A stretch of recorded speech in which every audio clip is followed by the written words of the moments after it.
नमस्कार मित्रों, आज के इस वीडियो में एक बार फिर से आप सभी का बहुत बहुत हार्दिक स्वागत है।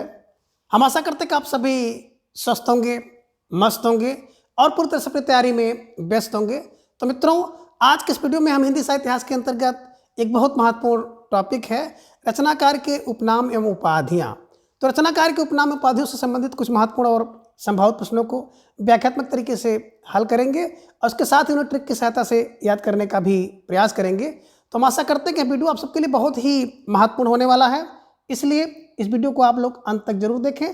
चैनल पर नए हैं तो चैनल को सब्सक्राइब कर लें और इसके साथ ही अगर आपको थोड़ा सा भी उचित लगे तो इस वीडियो को अपने जो परिचित लोग हैं उनके पास भी शेयर करें। और इसके पूर्व के वीडियो में लोगों ने कुल 40 प्रश्नों को देखा था, तो आज के इस वीडियो में उसके आगे के प्रश्नों को हम लोग जानेंगे। तो जैसा कि स्क्रीन पर आप देख पा रहे हैं, प्रश्न संख्या 41 है कि कवि कुल तिलक एवं अभिमान मेरु उपाधि किसकी है ना। यानी कि कब कुल तिलक किसको कहा जाता है या अभिमान मेरु किसे कहा जाता है। तो विकल्प ये कह रहे हैं कि पुष्प दंत हैं, विकल्प बी शंभु, विकल्प सी विद्यापति या फिर विकल्प डी धनपाल। तो धीरे धीरे ढेर सारे भाई बहनों का जवाब भी आ गया। अक्सर विकल्प ए को लॉक किया जाए तो विकल्प ये पुष्पदंत इज राइट आंसर, बिल्कुल सही जवाब। बेहद सुंदर तैयारी। कैसे दिमाग में बैठाया जाए तो देखिए, जब कवि कुल की तिलक होती है ना तो उस पर पुष्प बरसाते हैं, तो पुष्प फार पुष्पदंत को ध्यान में रखिएगा। और अभिमान मेरु पर पुष्प होता है, तो अभिमान एक मेरु दिमाग में बैठा लिया। अभिमान माने घमंड होता है, मेरु माने पर्वत होता है, तो मेरु पर्वत कर लीजिएगा। पर्वत पर क्या होगा भैया, पुष्प चढ़ा दीजिए, ध्यान में रख लीजिएगा। और कुछ लोग ऐसे भी हो जाते हैं ना कि अभिमान में पर्वत की तरह क्या हो जाते हैं, ऊपर हो जाते हैं। तो आपको क्लू बनाना है कि कब की कुल की तिलक पर पुष्प चढ़ाते हैं और अभिमान मेरु पर पुष्प होता है। ऐसे ट्रिक बना लीजिएगा और दिमाग में बैठा लीजिए, ठीक है। चलिए, प्रश्न संख्या 42 है कि धनपाल को किस उपाधि से नवाजा गया है। विकल्प ये कह रहे हैं कि रत्नाकर की उपाधि से, विकल्प बी सरस्वती, विकल्प सी रसा या फिर विकल्प डी अब्र। धीरे धीरे ढेर सारे भाई बहनों का जवाब भी आ गया। सर विकल्प बी को लॉक किया जाए, विकल्प B Saraswati is right answer, बिल्कुल सही जवाब। बेहद सुंदर तैयारी है ना। कैसे, देखिए, धन पाते हैं या धन का पालन करते हैं, लक्षण करते हैं। अगर किसी व्यक्ति के पास सरस्वती है ना तो क्या करेगा, वो धन को प्राप्त कर लेगा, धन पा लेगा। और किसी के बाद अगर सरस्वती है तो धन की रक्षा भी कर लेगा। तो कहने का आशय है जहाँ पे देखिएगा धनपाल और उसको मिला दीजिएगा सरस्वती से, ठीक है ना। तो निश्चित रूप से जिन भाई बहनों का जवाब विकल्प बी था, बिल्कुल सही जवाब। बेहद सुंदर तैयारी, ठीक है। चलिए, प्रश्न संख्या 43 है कि शिव शंभु किसकी उपाधि है। विकल्प कह रहे कि बालकृष्ण शर्मा की, विकल्प बी जयशंकर प्रसाद, विकल्प सी बाल मुकुंद गुप्त या फिर विकल्प डी चंद्र शर्मा। जवाब दीजिए।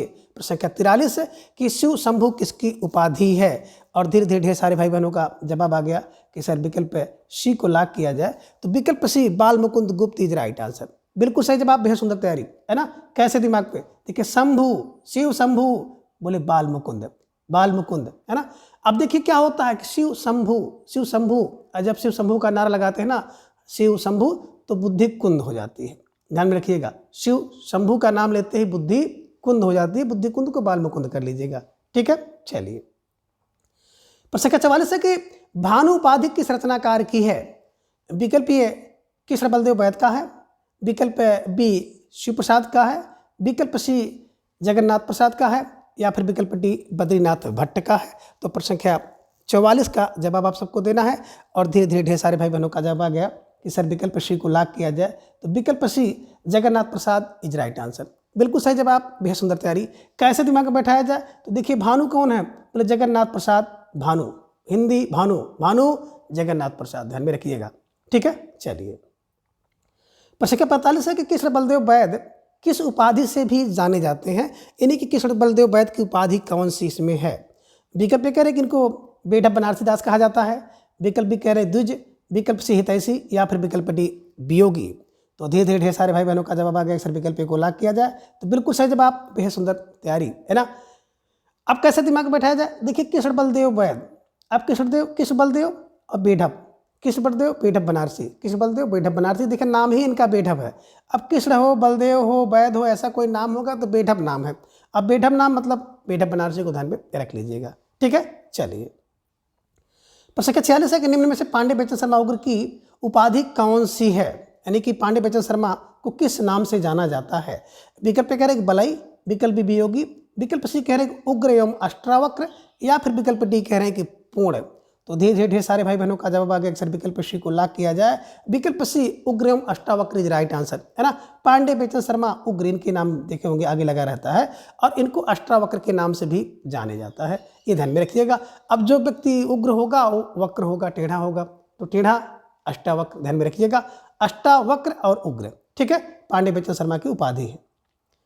प्रश्न संख्या 47 है कि साध्वी सती प्राण अबला किसकी उपाधि है। तो साध्वी सती प्राण अबला किसकी उपाधि है। विकल्प ए मल्लिका देवी का, विकल्प बी सुभद्रा कुमारी चौहान, विकल्प सी बद्रीनाथ भट्ट, या फिर विकल्प डी राय देवी प्रसाद की। जवाब दीजिए। प्रश्न संख्या 47 आप सबके स्क्रीन पर है, और धीरे धीरे ढेर सारे भाई बहनों का जवाब आ गया कि सर विकल्प ए को लॉक किया जाए। तो विकल्प ए मल्लिका देवी इज राइट आंसर।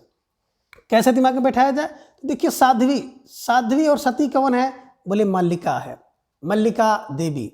सती और साध्वी और सती कौन, मल्लिका देवी, ध्यान में रखिएगा, ठीक है ना। देवी की सती और साध्वी है मल्लिका, ठीक है। चलिए प्रश्न 48 है कि जेपी श्रीवास्तव का पूरा नाम क्या है।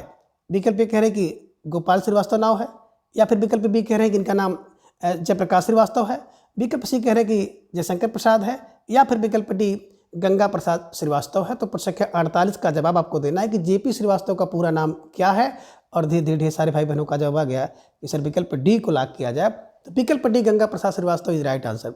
जी for Ganga, P for Prasad Srivastava, है ना। तो Ganga Prasad Srivastava is right answer, बिल्कुल सही जवाब, बेहद सुंदर तैयारी। स्टार लगाकर इसे अपने नोटबुक में दर्ज कर लीजिए, ठीक है। चलिए प्रश्न संख्या 49 है कि वैद्यनाथ मिश्र को कौन कौन सी उपाधि प्रदान की गई है, या इनके कौन कौन से अन्य नाम हैं। विकल्प कह रहे कि यात्री और नागार्जुन इनका नाम है, या फिर विकल्प बी बाबा और ढक्कन मिश्र इनको कहते थे, विकल्प सी कह रहे कि राजनीतिक कवि इनकी उपाधि है, या फिर विकल्प डी उपयुक्त सभी। तो प्रश्न संख्या 49 का जवाब आप सबने दिया कि सर विकल्प डी सरकारी जवाब को लॉक किया जाए। तो बिल्कुल सही जवाब, बेहद सुंदर तैयारी, है ना। और वैद्यनाथ मिश्र जी की बात करें तो इन्हीं को नागार्जुन, इन्हीं को यात्री, इन्हीं को बाबा, इन्हीं को ढक्कन मिश्र, किरी मिश्र और राजनीतिक कवि आदि नामों से जाना जाता है, ये ध्यान में रखिएगा, ठीक है। चलिए प्रश्न संख्या 50 है कि रुद्र एवं कास्केय उपाधि किसकी है। विकल्प कह रहे हैं कि गुलशेर खां का है, या फिर विकल्प बी शिवाराम यात्री का है, विकल्प सी शिव प्रसाद मिश्र का है, या फिर विकल्प डी मनोहर श्याम जोशी का है। तो प्रश्न संख्या 50 का जवाब आप सबको देना है, और धीरे धीरे ढेर सारे भाई बहनों का जवाब आ गया कि सर विकल्प सी को लॉक किया जाए। Shiv Prasad Mishra is right answer, है ना। देखिए शिव को रुद्र एवं कास्केय, है ना, ये ध्यान में रखिएगा। शिव प्रसाद कौन है, रुद्र होते हैं, रुद्र को जानते हो, रुद्र शिव है, बड़ी जल्दी। तो शिव प्रसाद मिश्र और कास्केय, ध्यान में रखिएगा। रुद्र जो है वही कास्केय है, कास्केय जो है वही रुद्र है, शिव प्रसाद मिश्र जी की उपाधि है, ध्यान में रख लीजिए, ठीक है। चलिए प्रश्न संख्या 51 है कि सेरा, है ना, यात्री का पूरा नाम है। अब सेरा यात्री का पूरा नाम क्या होगा। विकल्प ए कह रहे हैं कि सेवक यात्री, विकल्प बी कह रहे हैं कि सेवाराम यात्री, विकल्प सी कह रहे हैं कि सेन यात्रा, या फिर विकल्प डी कह रहे हैं कि शेखपाल यात्री। अब आपको जवाब देना। प्रश्न संख्या 51 आप सबके स्क्रीन पर है, और फौरन आप सबका जवाब आ गया सर विकल्प बी को लॉक किया जाए। तो विकल्प बी सेवाराम यात्री इज राइट आंसर, है ना। सा से सेवा, रा से राम, सेवाराम यात्री, ध्यान में रखिएगा, ठीक है। चलिए प्रश्न संख्या 52 है कि मुनि मार्ग का हिमायती किसे कहा जाता है। विकल्प ए कह रहे हैं कि अमरकांत को, विकल्प बी रामचंद्र शुक्ल को, विकल्प सी गिरिजा कुमार माथुर, या फिर विकल्प डी महेंद्र कुमारी को। तो प्रश्न संख्या 52 का जवाब आपको देना है कि मुनि मार्ग का हिमायती कौन है, और धीरे धीरे ढेर सारे भाइयों का जवाब भी आ गया, इसलिए विकल्प बी को लॉक किया जाए। Ramchandra Shukla is right answer, बिल्कुल सही जवाब, बेहद सुंदर तैयारी। कैसे दिमाग में इसको बैठाया जाए, तो देखिए मुनियों के लिए हिमायती कौन है, बोले राम है, कौन, रामचंद्र। तो मुनियों के लिए रामचंद्र हिमायती हैं, ध्यान में रखिएगा, इसीलिए मुनि लोग राम राम का नाम लेते हैं। तो मुनि मार्ग का हिमायती कौन है, बोले रामचंद्र हैं। तो रामचंद्र फॉर रामचंद्र शुक्ल को ध्यान में रखिए, स्टार लगाकर इसे अपने नोटबुक में दर्ज कर लीजिएगा, ठीक है। चलिए प्रश्न संख्या 53 है कि सिली मुख उपाधि किसकी है। विकल्प कह रहे गिरिजा दत्त शुक्ल का है, विकल्प बी रामकृष्ण शुक्ल का है, विकल्प सी कह रहे कि रामधारी सिंह दिनकर, या फिर विकल्प डी वासुदेव सिंह है। तो प्रश्न संख्या 53 का जवाब आपको देना है कि सिली मुख उपाधि किसकी है, और धीरे धीरे ढेर सारे भाई बहनों का जवाब भी आ गया, अक्सर विकल्प बी को लॉक किया जाए। रामकृष्ण शुक्ल इज राइट आंसर, बिल्कुल सही जवाब, बेहद सुंदर तैयारी, है ना। सिली मुख किसका है, रामकृष्ण शुक्ल, रामकृष्ण शुक्ल, ध्यान में रखिएगा, ठीक है। चलिए प्रश्न संख्या 54 है कि हिंदी का सेंटा क्लाज किसे कहा जाता है। विकल्प कह रहे हैं कि नाथूराम शर्मा को, विकल्प बी शमशेर बहादुर सिंह को, विकल्प श्री रामचंद्र शुक्ल या फिर विकल्प डी है विशंभर नाथ शर्मा को।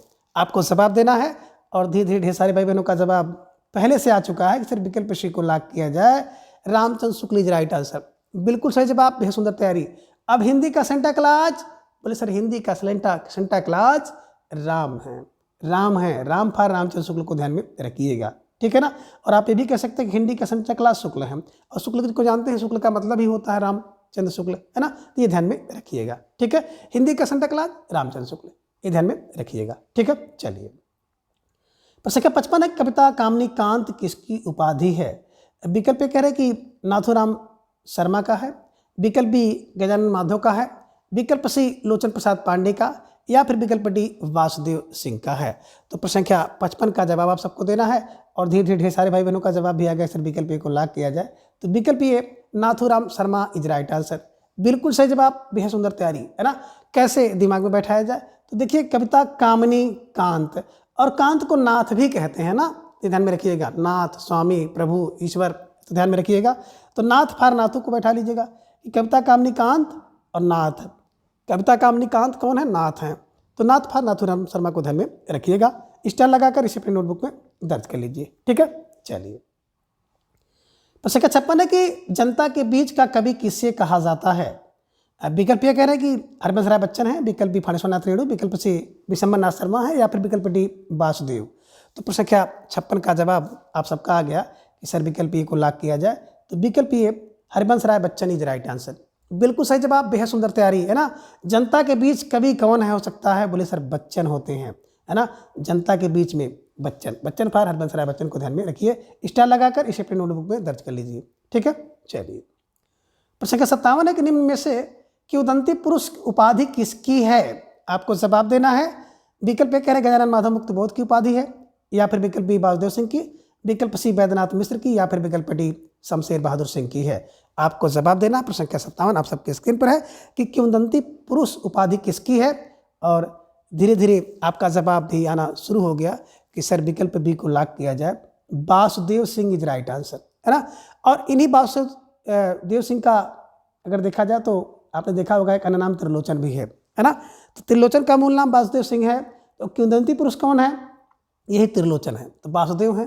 तो वासुदेव के आप क्लियो में बैठा लीजिए ना, किंवदंती पुरुष किसकी हैं, कौन है, बोले वासुदेव हैं, किंवदंती पुरुष वासुदेव हैं।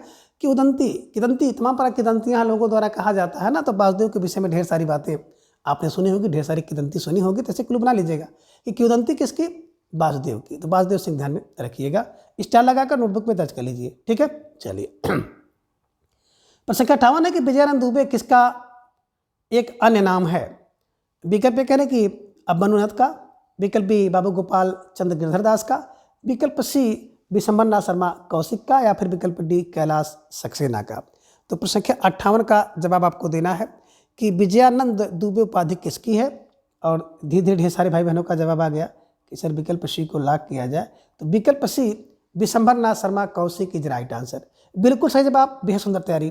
कैसे दिमाग में बैठाया जाए, देखिए विजयानंद, अब विजय कौन करता है, विजय का आनंद तब मिलेगा जब विश्व भर में हो।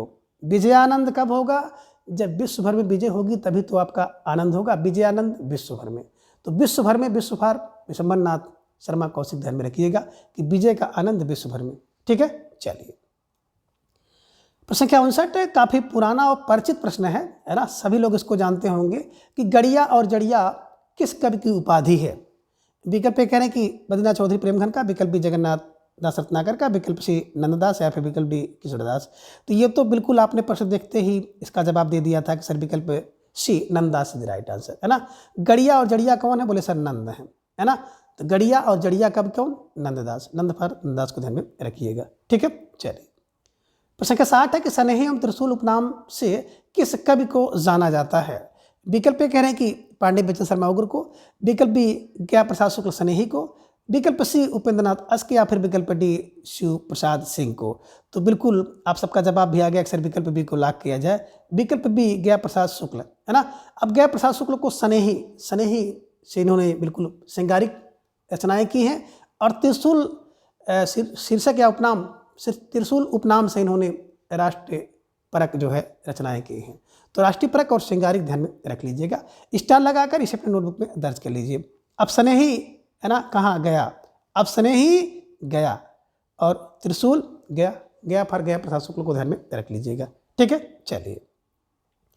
प्रश्न 61 है कि निम्न में से सितारे हिंद किस कवि की उपाधि है? विकल्प ये कह रहे कि बद्रीनाथ भट्ट की है, या फिर विकल्प बी शिव प्रसाद सिंह की है, विकल्प सी राजा लक्ष्मण सिंह की, या फिर विकल्प डी कांतानाथ पांडे का है। तो धीरे धीरे ढेर सारे भाई बहनों का जवाब भी आ गया कि सर विकल्प बी को लॉक किया जाए। शिव प्रसाद है ना, शिव प्रसाद सिंह को सितारे हिंद की उपाधि मिली है। आप हमेशा यही कहते हैं शिव प्रसाद सितारे हिंद, है ना। तो बिल्कुल विकल्प बी इज राइट आंसर। अब कैसे दिमाग में बैठाया जाए? तो देखिए, सितारा स्टार किसके? तो बोले सर शिव के। देखे होंगे शिव जी के ऊपर ना बिल्कुल चंद्रमा है, चंद्रमा अपने चूड़ा में रखे हुए हैं। तो ऐसे कुछ ध्यान में रख लीजिएगा कि स्टार किसके पास है? बोले शिव के पास है। तो शिव प्रसाद को ध्यान में रखिएगा, और इनकी जो उपाधि है सितारे हिंद है। तो ये भी आप ध्यान में रखते हुए चलिए, जो भी पढ़िए उसको बिल्कुल एकदम दिमाग में कंठस्थ करते हुए चलिए। प्रश्न 62 है कि निम्न में असंगत विकल्प कौन सा है? और असंगत विकल्प वाले प्रश्नों को थोड़ा सा देख करके सोच समझ करके जवाब देना चाहिए। ठीक है। विकल्प ये कह रहे हैं कि कांतानाथ पांडे को प्रेमी कहा जाता था, ये असंगत है। या फिर विकल्प बी कह रहे गिरधर शर्मा को नवरत्न कहा जाता था, ये संगत है। या फिर विकल्प सी कह रहे कि शिवरत्न शुक्ल को बलई उपनाम से जाना जाता था, यह संगत है। या फिर विकल्प डी सत्यनारायण को कवि रत्न उपाधि मिली है, ये असंगत है। आपको जवाब देना है, और धीरे धीरे ढेर सारे भाई बहनों का जवाब भी आ गया। सर विकल्प को लॉक किया जाए। कांतानाथ पांडे के अगर देखा जाए उपनाम उपाधि है चोंच, है ना, ध्यान में रखिएगा। चोंच काटते हो ना, कांटता कांटा कांटा, किससे कांटा? बोले चोंच से कांटा। कांतानाथ चोंच उपाधि है। अब प्रेमी की बात करते हैं तो हरकृष्ण, है ना, हरकृष्ण शर्मा की उपाधि है प्रेमी, ये ध्यान में आपको रखना होगा। तो निश्चित रूप से जिन भाई बहनों का जवाब विकल्प ये था, बिल्कुल सही जवाब, और बेहद सुंदर तैयारी आप सबकी यहाँ पर दिख रही है। ठीक है, स्टार लगाकर इसे अपने नोटबुक में दर्ज करिए। अब गिरधर शर्मा, गिरिधर शर्मा, गिर पर क्या है? गिर धारण करते हैं, नवरत्न है, गिर पे नवरत्न है। शिवरत्न शुक्ल को बलई, है ना, और सत्य क्या है? कवि का रत्न है, सत्य कवि का रत्न, ध्यान में रखिएगा। ठीक है, चलिए।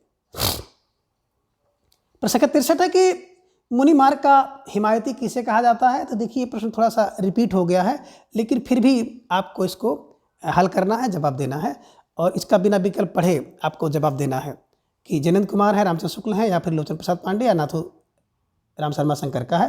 तो आपका जवाब आ गया सर विकल्प बी को लॉक किया जाए, Ramchandra Shukla is right answer, है ना। मुनि मार्ग का हिमायती रामचंद्र, मुनि मार्ग का हिमायती रामचंद्र, रामचंद्र पर रामचंद्र शुक्ल को ध्यान में रखिएगा। ठीक है। प्रश्न 64 है कि तूती ए हिंद या हिंदुस्तान की तूती उपाधि किसकी है? अब विकल्प कह रहे कि मतीराम का है, विकल्प बी विद्यापति का है, विकल्प सी अमीर खुसरो का, या फिर विकल्प डी सरहपा का है। तो आप सबका जवाब बड़े तेजी के साथ आ गया, अक्सर विकल्प सी को लॉक किया जाए। तूती हिंद और हिंदुस्तान की तूती अमीर है, अमीर फार अमीर खुसरो को ध्यान में रखिए, स्टार लगाकर नोटबुक में दर्ज कर लीजिए। ठीक है, चलिए।